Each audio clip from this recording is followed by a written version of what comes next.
So hind limb of caprines, we are having detached limb. You can see different muscles of lateral aspect first. This is tensor fascia lata muscle, which is triangular muscle having fascia. Then this is biceps femoris, quadrilateral extensive muscle, and then here we having this semitendinosus. This is semitendinosus muscle. Then in this position we are having that superficial gluteus, middle gluteus and gluteus profundus, but only some part is left. So after that, muscles of medial aspect. In the medial aspect we can see first is this one is sartorius, that is ribbon shaped muscle, and in between sartorius and pectineus this is the femoral canal. We can reflect it and see the femoral canal through which femoral artery, femoral vein and saphenous nerve is passes here in this position. Then this muscle which is covering the muscles of medial aspect, that is a flat extensive muscle. This is gracialis muscle. This is gracialis. If we reflect it in this position we can see semimembranous muscle. So this is semimembranous muscle. Then here we are receiving, this is the semitendinosus, this side is also visible. Then in this position this is pectineus, this is adductor, and then here we are having a quadratus femoris.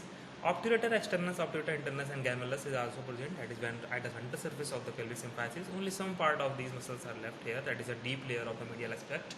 This is the head of the femur, this is the femoris, fovea capitis femoris or round ligament is visible here. So this is about the muscles of medial aspect. Then muscles of extensor group, that is anterolateral aspect. So first we will see the muscles of anterolateral aspect. In this, here we are having this peroneus tertius. This is peroneus tertius, which is in this muscular, but in horse we have seen that is it is tendinous. After that, next muscle which we can see here is this thin muscle, that is cranialis tibialis or tibialis anticus muscle. This muscle is cranialis tibialis. Then after that we can see this is the long digital extensor muscle. This one is long digital extensor muscle having two heads. One is lateral head, so lateral, this is lateral aspect, so lateral head, and one is this one medial head.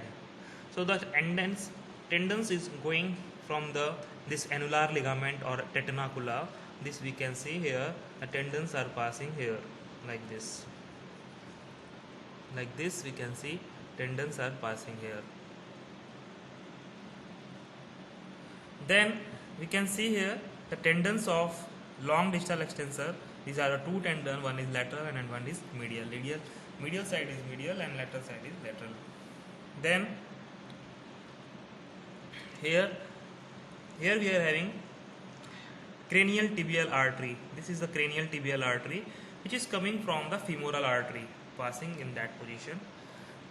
So this is the artery which is coming in the gastrocnemius muscle, that is the femoral artery, which is known as popliteal artery at the level of here. Then it is known as cranial tibial artery, and then it is known as dorsal pedal artery at the level of proximal endometatarsal, and then dorsal metatarsal artery, and then dorsal common digital arteries. So it is coming here. We can see, if you reflect it, we can see here this is the biceps femoris, and we can see this is the position. From here it is coming inside the gastrocnemius. So next muscle is this muscle of extensor group. This is peroneus longus muscle. Here we can see tendons are going passing in that position distal to the hand limb. Then this is the lateral digital extensor. This is lateral to this muscle, peroneus longus, lateral digital extensor muscle, which is also passing in the form of tendon up to the digits. Next thing we are having here, deep digital flexor muscle. So this one is deep digital flexor muscle, and then if you see here, this is the gastrocnemius muscle. Here you can see here two heads of gastrocnemius muscle. One is lateral head, this one, and one is medial head, this one. So if we reflect it, we can see underneath of this muscle is the position of superficial digital flexor muscle. So this is the superficial digital flexor muscle.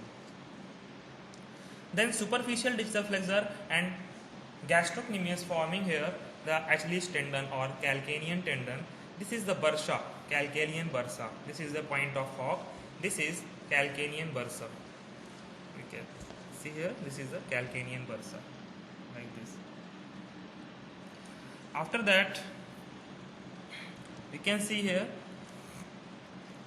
this is the insertion of biceps femoris in the form of thin tendinous appearance. After that, here we can see, if we reflect this, then we can see this great sciatic nerve. Great sciatic nerve is giving main two branches. One is going little bit cranially, that is known as peroneal or fibular nerve, which is having two branches, that is superficial and deep branch. Superficial is giving like this, and deep is going inside and supplies the deep, that is known as deep peroneal nerve, supplies the extensor muscles. Then another is this one. This is the tibial nerve, which is passing in between the head of gastrocnemius. This is the lateral head, this is the medial head. This is tibial nerve, which is passing here inside that, and then tibial nerve is passing at the level of Achilles tendon, and then through the tibial canal inside this position, it is passing and dividing into lateral and medial plantar nerve to supply the digits. So this is about the nerves. That is, and tibial is known as the continuation of sciatic nerve, and this fibular or peroneal is the branch of sciatic nerve. Here we can see here popliteal lymph nodes. These are the popliteal. This is the popliteal lymph node. Another branch of this, we can see here passing some branches to the medial aspect. So medial aspect we are having, this one is semimembranous.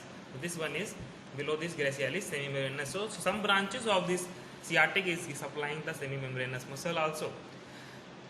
And this is about the nerves. And then the artery. The one branch of this artery, that is femoral artery, as I already told you, this femoral, this is known as popliteal, then cranial tibial, then dorsal pedal, then dorsal metatarsal, then dorsal plantar artery. One branch is going towards the cranial aspect, that is known as saphenous artery, which is supplying in the region of muscles of extensor region. Then it also divides in this position in the plantar region and medial and lateral plantar arteries, and then it goes up to the level of digits. So this is about the artery, this is about the nerves. Next thing is, here we can see here, this is the point of stifle. So this is the stifle joint. Here we are having this patella position, and these are the patellar ligament. The medial side, medial patellar ligament, middle patellar ligament, and lateral side, lateral patellar ligament. These are the retinacula. Here we are having two retinacula, proximal and one is distal, that is cut. One is proximal, which is visible clearly. Then digits. So third and fourth digit are visible clearly here. This is the abaxial surface, this is axial surface. These are third and fourth represent, and these two are deuclas, represent second and fifth digit. Each digit having three phalanges, first, second and third. Fetlock, Weston and Coffin joint. This is the coronate. This is the coronate, which is, here we can see this claw-like appearance. So this is the position where this line indicate the coronate, this position. Okay, so this is all about the nerves, blood and muscles of hind limb of caprines. That is similar to bovines. So similarly we can find in the bovine